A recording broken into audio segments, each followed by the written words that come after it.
this is gonna be a car version. Okay, how can I? But tôi sao?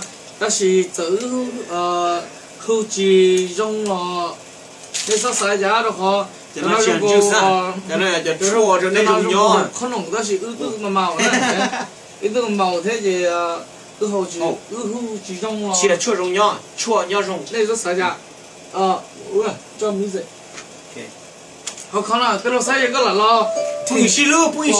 Thì cái sao sai giá. Phá cổ phê phá cổ. Bùi xí lưu.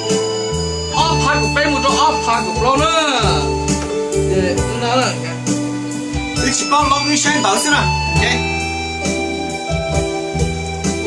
好像这了饱了，这样那种啊，也什么都路呢，得照顾的了。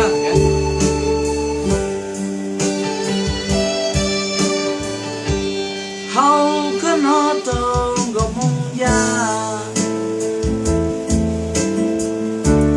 不怕他一起到远，要怎么办？我一脚不。